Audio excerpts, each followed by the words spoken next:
Welcome to PHS Live, everyone. We're excited today. We're going to be talking about women's history in the PHS archive. I'm joined by my colleagues today, Allison Davis, Sonya Prescott, Lisa Jacobson, David Stanunis, and Liz Whitrig. They'll all be sharing stories from the Keck collections that highlight the extraordinary work of women in the church. A few notes before we begin. We'll have time at the end of the session for our panelists to answer some questions. So we ask that you place your questions in the Q&A feature at the bottom of the screen. I'll also be sharing links during everyone's presentations in the chat feature. With that, we're going to start our session today with Allison Davis, who will be sharing about Presbyterian missionary Bell Hawks and the effort to digitize her papers. Okay. Hi, everyone. My name is Allison Davis. I'm going to talk a bit about a project titled In Her Own Right, Women Asserting Their Civil Rights, 1820 to 1920. This was a project executed by the Philadelphia Area Consortium of Special Collection Libraries, otherwise known as PACSL, with funding from the National Endowment of Humanities. The motivation for the project was to collect and share the stories of decades of women who took the fight for equality out of the home and into the world in various ways. This was achieved by creating a searchable database of primary source documents for public use. And this database is found at the link that I have on my slide, along with much more information about the project and everyone who works so hard to put it together. As of now, there's approximately 11,000 items for researchers and digital humanities scholars to use freely. And these rich primary sources came from 20 institutions in the Philadelphia area, including PHS, and other participants in the project included Temple University, the College of Physicians, and the Library Company of Philadelphia, to name a few.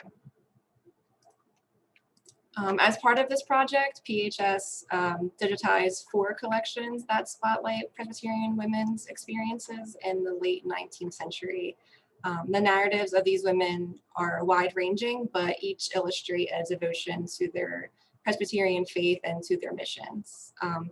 The collections include the personal papers of Rachel Kerr Johnson, a missionary to India, Mary Louise Blatchley, a staunch advocate of the Women's Foreign Mission Society, and Bell Hawks, a missionary to Iran. We also digitized the records of Boston Female Heathen School Society, an organization which helped to financially support mission work, both home and abroad. But for today's session, I will focus specifically on Bell Hawks. But if you are looking for a greater overview of our involvement in the In Her Own Right projects, I did write a blog, which I think Kristen will put a link to it in the chat. Okay, so Bell Hawks was born as Sarah Belknap Sherwood, and she grew up in Boston, New York, as one of 5 children. After teaching at Corali Seminary in Newburgh, New York for a few years, she was appointed to the Presbyterian Church in the USA East Persia Mission in 1883, along with James Hawks, who was her future husband. For 36 years, Bell dedicated herself to the well-being of Persian women and girls. She was extremely passionate about education and taught at a school for girls in Hamadan, Iran. But outside of the classroom, Bell ministered to the basic needs of Armenian, Jewish, and Muslim women and children. Her home became a center for missionary service, and during the First World War, Bell and James used it to care for refugees. Her service in Iran lasted until her death in 1919. Materials in her collection include correspondence, diaries, and photographs. She wrote many pages of correspondence over the course of her mission service, primarily addressed to her family, with whom she shared a close kinship despite their geographical differences. In addition, she kept detailed diaries from the years 1880 through 1919, and those depicted just her everyday daily life in Iran. And then her personal photographs range from portraits of herself and other missionaries to more lighthearted shots of her pet cats and horses. You can now view the entirety of Bell Hawks's papers along with the other 3 collections that we scanned for the In Her Own Right project in Pearl, our online digital archive. And I will let my colleagues have the chance to share their stories first before I show you Pearl and how you can find other materials related to Presbyterian women.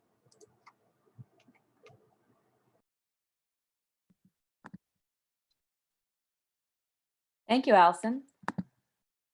Up next, we have Sonya Prescott, and Sonya will be talking about the life of Tilly Paul Tamari, the first Native American woman elected as an elder in the Presbyterian Church.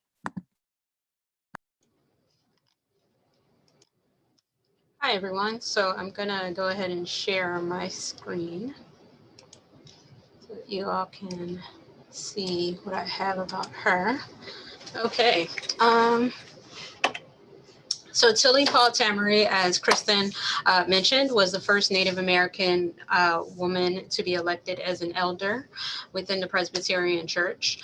So I'm going to share a little bit about her life and the things that led up to her becoming the first Native American woman elected as an elder.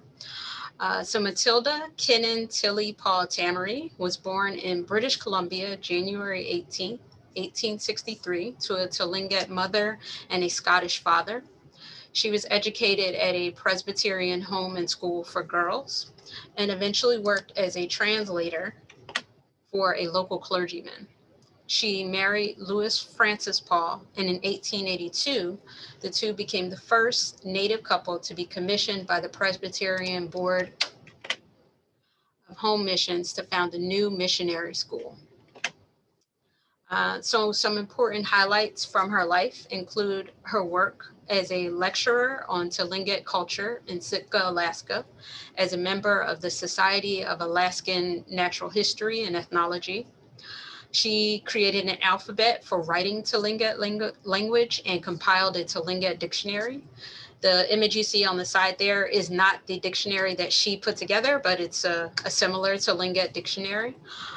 She learned to play the organ to bring music to school and church events, and some of her translated hymns and prayers are still in use among Tlingit Christians today. And in 1922, she assisted a Tlingit relative, Charlie Jones, in voting, which was considered a felony. Her son defended both Charlie Jones and Tilly Paul at trial as American citizens and won, setting a precedent that was soon solidified in the Indian Citizenship Act of 1924. And in 1930, Tilly Paul became the first woman ordained as an elder in the Alaska Northwest Synod of the Presbyterian Church. So one of the things that I thought was really interesting about her story was the way that she was able to bring her own sense of self and her own sense of pride in her culture into her life as a Presbyterian. It didn't, throughout her work, you didn't see her kind of choosing one side or the other. She found ways to bring both together. And so I thought that was really an inspiring part of her story. And I think that was how she ended up kind of laying the groundwork for the phenomenal Native American leaders who shaped the Presbyterian Church today, like one of our recently elected co-moderators, ruling elder, Ilona Street Stewart. Ilona Street Stewart is a descendant of the Delaware Nanticoke tribe and is the first Native American to serve as a moderator of the PCUSA, as well as the first to serve as a Senate executive in the Presbyterian Church USA. To learn more about Tilly Paul, you could check out the blog post that I wrote about her. That blog post includes some records that are also available on Pearl that I'm sure Allison can mention exactly how to search Pearl, but I'll give you a quick preview of what some of those records look like. So one of the things that I added into the blog post was this photo here, well, a photo here of some of the marriage certificates that we actually have in our collection from a local Alaskan church, Presbyterian church, that's from 1940 to 1954. We also have a number of other records that are within Pearl that help tell the story, Telly Paul Tamari's story. Okay, so I'll end here, and let my colleagues continue to tell their stories. Thank you, Sonya. Up next, we have Lisa Jacobson, who will be talking about the life of Margaret Purchase, who was a missionary and educator who worked in Iraq and Lebanon. Okay, thank you, Kristen. I'm gonna start sharing my screen here. Okay. After processing the papers of Margaret Purchase in 2017, I worked on a blog post to promote the collection on our website here.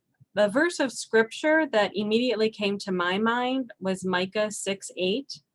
And what does the Lord require of you but to do justice and to love kindness and to walk humbly with your God? In my opinion, Margaret was like the living embodiment of that verse. Her life history is complex, so bear with me as I share some of her story. The guide to Margaret's papers, let's get up to the top here. Okay, also on our website, has a brief overview of her career. When she applied for missionary service with the Presbyterian Church in the USA in 1956, she was appointed to Iraq and later to Lebanon. I have a little PowerPoint thing here I wanted to also show. Just pulled together a few images from the collection. During her time in Iraq, Margaret was a teacher and an administrator at the American School for Girls in Baghdad. It was later renamed Baghdad High School of Mansour, where she taught English, Bible, and physical education. This is a photo from 1961 of the girls playing volleyball. These were tumultuous times in the country. Anti-American feelings increased in Iraq through the 1960s. And in May 1969, missionaries were given 24 hours to leave the country.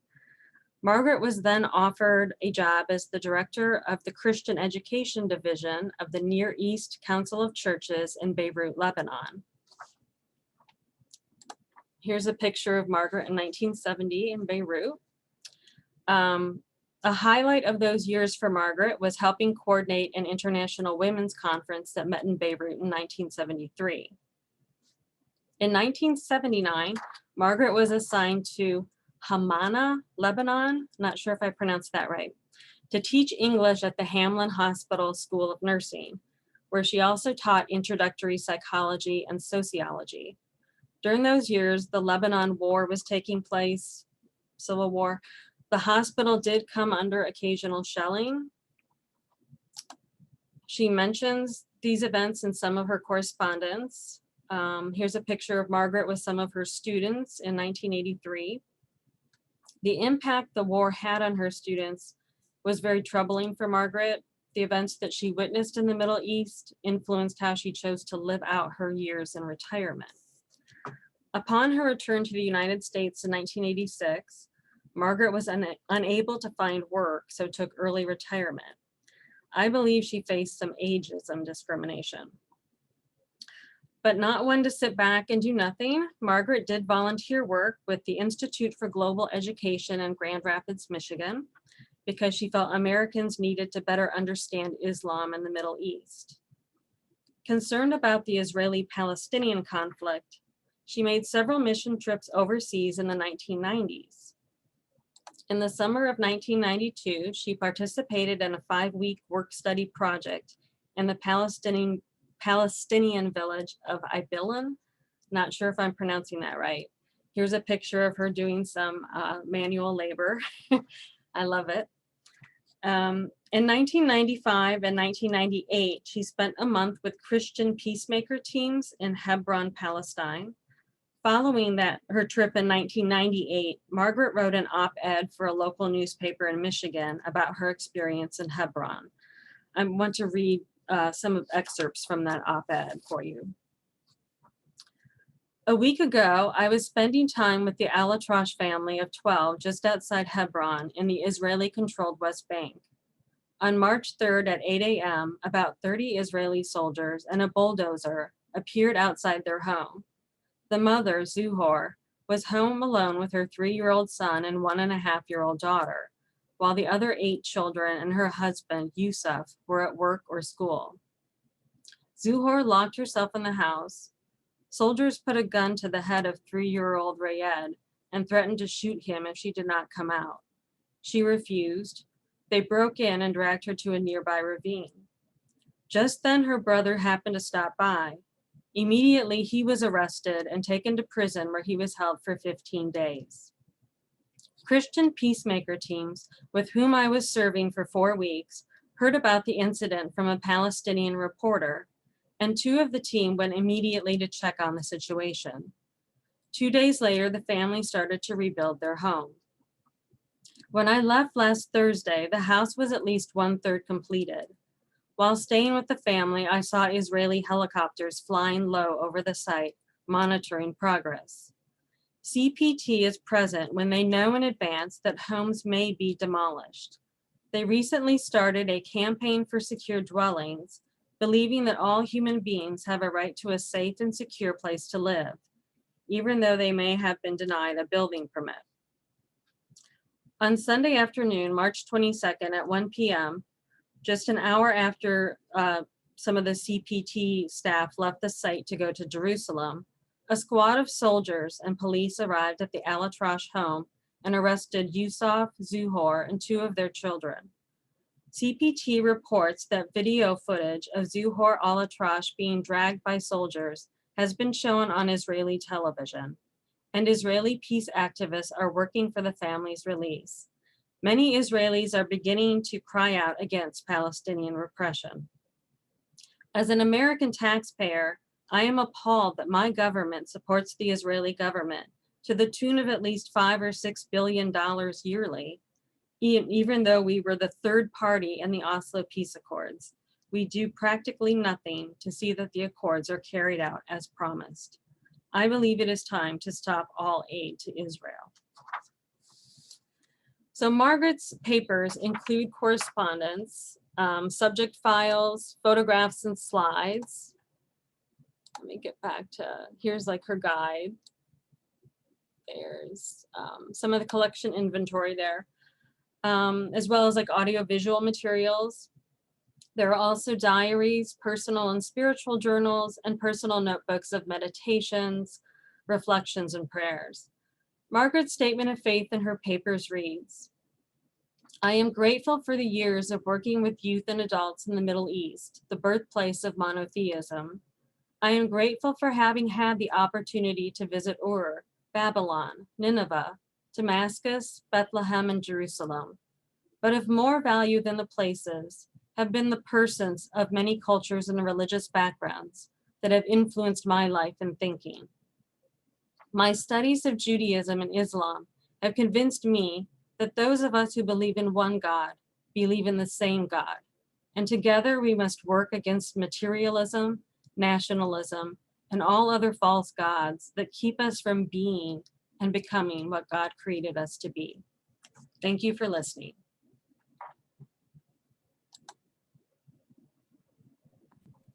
Thank you, Lisa. And I'm going to drop a link to Lisa's blog about Margaret Purchase in the chat.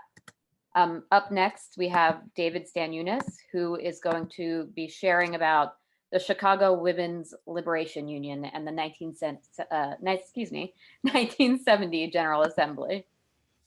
Hi, everybody. I'm going to start with the object.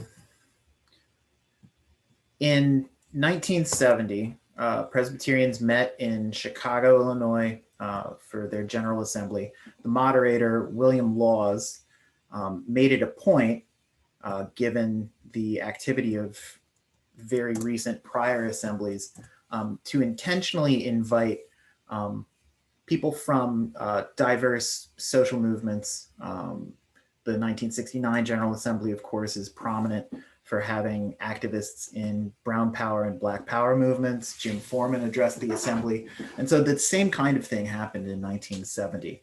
Laws brought in to address from the dais members of the submarine church who were kind of proto-Jesus freaks. He also reached out to the Chicago Women's Liberation Union. CWLU is the really from 69 to 76 was one of the foremost socialist feminist organizations in the country. They're famous for running a collective of women activists just referred to as Jane, or the Jane Collective, which performed abortions for women who needed them during a period where abortion in this country was illegal. So they engaged in clandestine activity in order to preserve and defend women's health and lives and livelihoods. And we did not know that we had a record of CWLU in the building. So in 70, all of this is happening. The only trace of that activity that we have is in published records. So the June 15th, 1970 issue of Presbyterian Life says that a Mrs. Arthur Vasquez from Chicago addressed the General Assembly Task Force and Standing Committee on Women. Presbyterian Life says that she spoke and was interrupted and then was allowed to, and then the crowd was shushed by the moderator who asked her to proceed. And so Presbyterian Life had immense words of praise for the moderator, but nobody printed what Ms. Vasquez said. And what she said is actually on a tape that landed in our archives in 1983 that we digitized this year. Fortunately for us, the portion that is identified on the outside of the tape as Women's Lib presentation, that portion was preserved. The first half, the A side, is irretrievable. So it's a real miracle that we got Ms. Vasquez's words.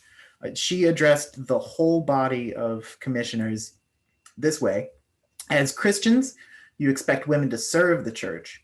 Women are the slaves of the church. Women raise money, serve as mistresses to some of you delegates at this convention. And that's the point where she got shouted at. And she began again: we arrange flowers, serve dinners, teach Sunday school, pour coffee, sing in the choir, and care for children while men attend conventions like this. She reminded the whole crowd to be quiet again, and reminded the crowd that what they were doing right then was characteristic of the active misogyny that was prevalent in any major male-dominated gathering.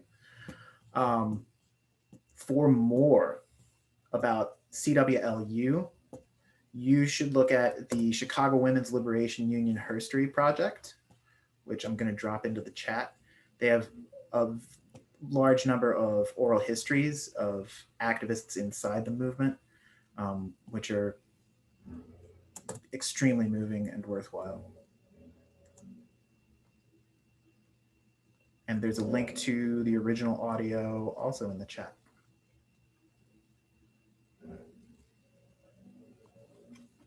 Thank you, David. Nice. Up next, we have Liz Whitrig, who will be sharing about the formation of the Voices of Sofia.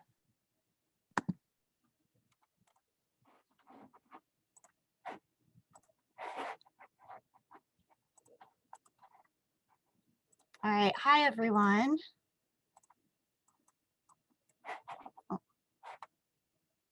Give me just a second here. So I'm going to talk about two collections that we have that show how Presbyterian women in the 1990s worked for reform and equality in the church. So one of these collections is the personal papers of Mary Ann Lundy, and then the other is the organizational records of the Voices of Sofia. So Mary Ann Lundy served as the head of the PCUSA Women's Ministry Unit in the 1980s and 1990s. And she also co-chaired the World Council of Churches Ecumenical Decade, Churches in Solidarity with Women. As part of this work, she helped to plan a conference in 1993 called Reimagining. And the conference brought together feminist and womanist theologians from all over the world, and it strived to be inclusive of all faiths and traditions.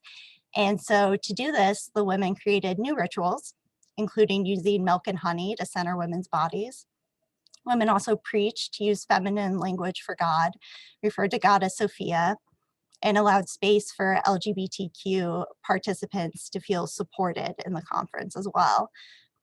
So audio of the 1993 conference has actually been digitized, and that's available on the Reimagining Communities website. So I think we'll put a link to that in the chat if you want to listen to some of what the actual conference was like. The conference was met with immediate and intense backlash. The Presbyterian Layman and other newspapers published articles criticizing the conference, and letters just poured into the General Assembly Council and also to Mary Ann Lundy herself, accusing conference participants of, and these are direct quotes, heresy, witchcraft, and lesbianism. In the Presbyterian Church, over 50 overtures were brought to the General Assembly Council Review Committee calling for resignations. And in 1994, about 6 months after the conference, Mary Ann Lundy was actually removed from her position, which David Stanunas wrote a blog about that. So we'll put a link to that in the chat as well. But this response to the Reimagining Conference actually motivated women in the church to keep doing this and holding conferences that would advocate for everything that first conference stood for. One of the initial organizers actually shared that she didn't even know if the group would have continued if not for the backlash that they received that showed them just how much work still needed to be done. So the Reimagining community formed, and they held 6 consecutive annual conferences modeled after that 1993 one. And then another group made up of 16 Presbyterian women gathered together, and they decided to work for theological reform and equal rights within the Presbyterian Church. And they named their group Voices of Sophia. And in 1995, they published the 95 Illuminations, and that listed their goals for transforming the church into a discipleship of equals and outlined how they were going to go about doing that. So the organization held yearly gatherings to highlight feminist scholarship and ritual. They distributed a newsletter, they created a website, and their membership peaked at about 500 members. And in 2010, Voices of Sophia actually combined with the Witherspoon Society to form Presbyterian Voices for Justice. The images in this presentation are taken mostly from the Voices of Sophia records, which were processed 2 years ago by Janet Lowry, who is a retired Presbyterian pastor, and she was herself a member of Voices of Sophia for many years. And we have a blog post describing her experience with the organization and then also what it was like for her to work with the records when she was at PHS. So we'll link to that in the chat if anyone wants to read more about her thoughts on Voices of Sophia. But overall, yeah, these are just 2 really important collections that are really well intertwined and just share the story of how Presbyterian women have advocated for change.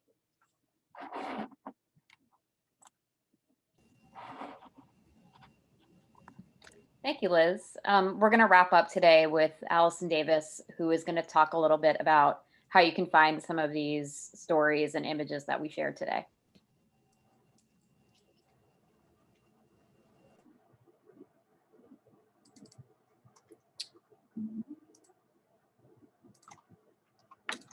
So the stories that my colleagues and I have told today are, of course, only a small sample of the full narrative of Presbyterian women. Fortunately, we do have a valuable resource for people to learn more about the lives and careers of women in the history of the church, and that is by visiting Pearl, who we've mentioned quite a few times. Pearl is our online digital archive. So what we're looking at right now is the homepage, where we have about 15,000 items available in Pearl and 60 thematic collections, but the one I'm going to focus on, obviously, is Presbyterian women. So this is the collection page where you can scroll through to browse some of the items that are available for viewing, or you can use the searching facets on the side to help you narrow down your search results, such as to a specific topic about women or a certain date range. Like I mentioned in my presentation in the beginning, the Bell Hawks papers are, in their entirety, are available in Pearl, including all of her diaries and the correspondence, and you can actually view them in this PDF viewer. And we do have content available in Pearl related to everyone's presentations tonight. Just for example, there's Margaret Purchase speaking at worship about her personal mission from the 1990s. These are two women from the representatives of women's liberation at the GA in Chicago. And this is the audio that David put into the chat of the actual speech. So Pearl is a great way for people to access our collections via the comfort of their own computer or phone. I really encourage you all to browse through it, see all the resources on your own for more content related to Presbyterian women or whatever topic interests you. If you're interested in more of a general overview of Pearl and how to use it, our first ever PHS live session focused on this, and we can share a link to that recording in the chat. That's all I had to share for now.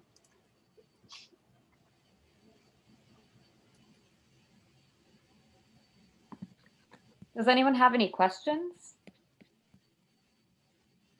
If there's none from the crowd, I have a question for Liz. Liz, so Marianne Lundy getting fired for doing reimagining was arguably not the worst kind of blowback she had received from her activism, right? Are you referencing her involvement in the sanctuary I movement? am thinking of Sanctuary. Yes, you're welcome to talk about that. Okay. No, it's like we have two different like jigsaw puzzle pieces. Yeah, I visited Marianne back in the day, and the most surprising thing about what she was talking about to me was she was involved in the sanctuary movement in the Southwest with John Fife and the folks in Tucson, and actually went to jail for contempt of court for refusing to testify against the people who had been brought up on immigration charges in Arizona. So sanctuary people had been charged with violating immigration law. And yeah, Marianne at that point was, she should tell her story and we should really get her on tape, first of all. But at that point, she basically had to she was in jail and her children, I think, were early teens or high school age. And she did 30 days in jail for her beliefs. So getting fired for putting stuff on was ginger beer for dedicated activists like that. She's awesome. Her and Don Wilson still live out in Santa Fe. Don, I think, got kicked out of Taiwan for helping out with youth who were into pro-democracy efforts. Him and David Geltzer. Just little snippets of lore. We have a question from Janine. She was wondering what other information can come to light about women leading and changing the church. So maybe, I don't know if you want to clarify a little, Janine. Are you talking about what types of records that might that we might be able to share that could highlight some of the work of women in the church?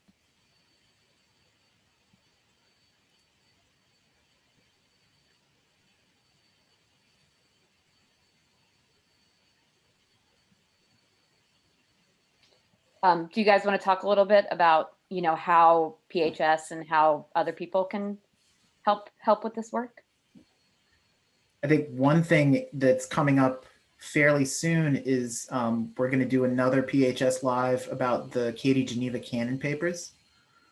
So stay tuned for that. We're currently in the middle of a 3-institution partner project to digitize all of Katie Cannon's stuff. This is why we didn't talk about Katie Cannon today, because we're going to spend like a whole hour solely for Katie. That is one of the ways that we're helping to reveal that, you know, women hold up like 2/3 of the sky in the church.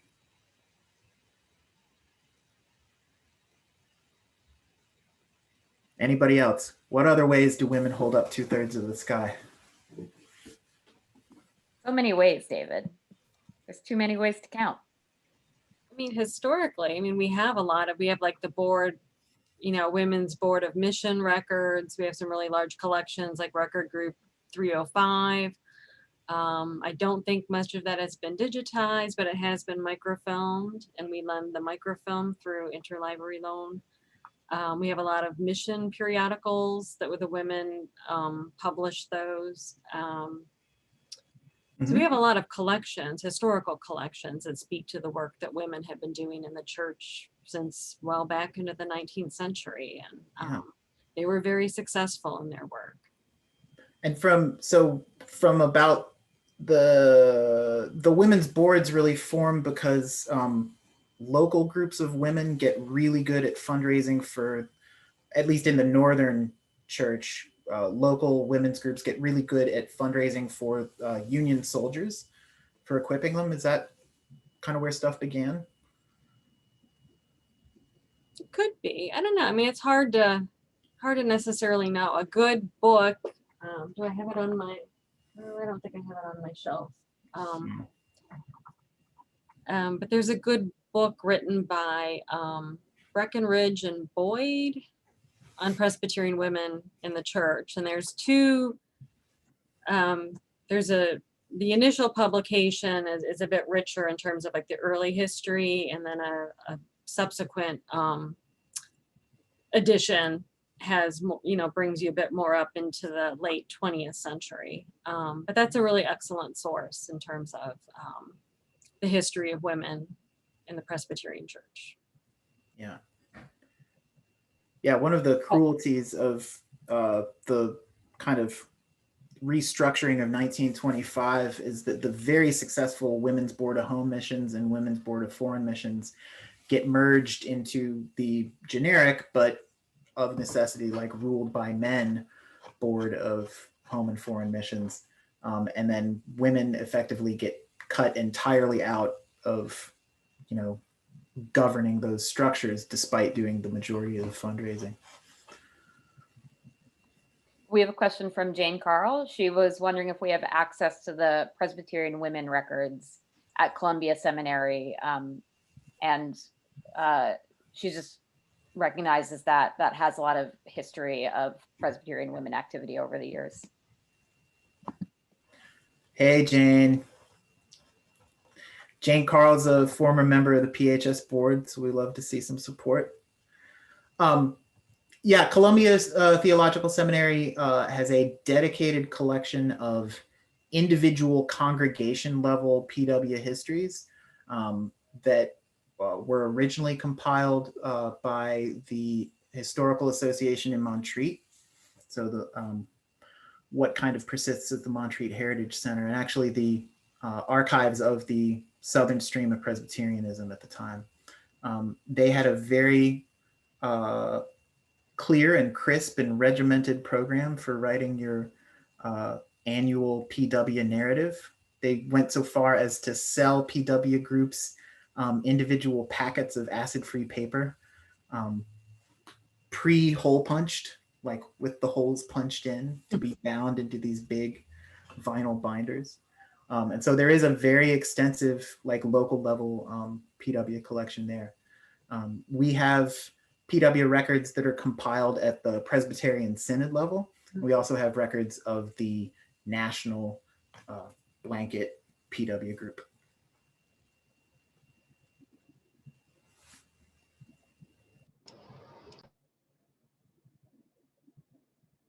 Does anybody else have any questions?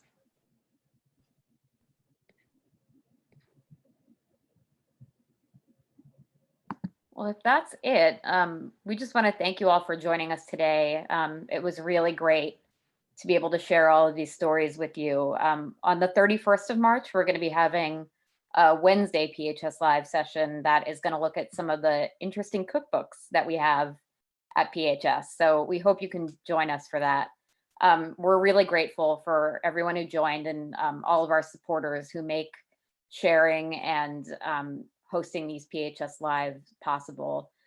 So if you'd like to make a donation, we encourage you to visit www.history.pcusa.org/give, and you can make a donation there. And again, we're so thankful for everyone to join us today, and we hope to see you at the next PHS Live. All right, thank you, everyone. Cool. Bye, everybody.